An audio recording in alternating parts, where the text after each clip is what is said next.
In this video, I will guide you through the setup and use of your airLUX LED headlight system.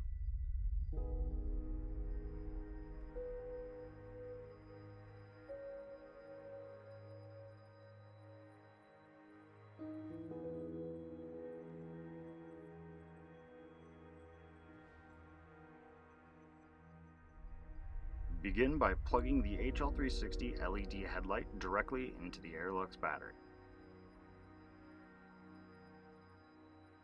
Slide the HL360 onto the mount of your frame.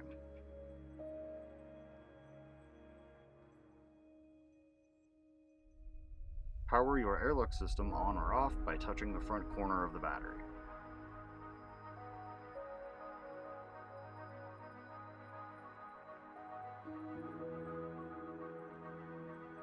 Charge with the included micro USB cable. The small LED on the battery will indicate its charge level. Blue is low battery, red is charging, and green is fully charged.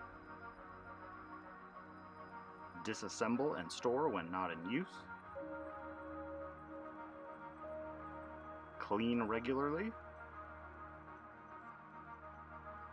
Do not leave your battery plugged in when it is fully charged.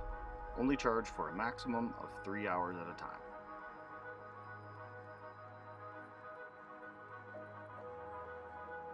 Thank you for choosing Lumident.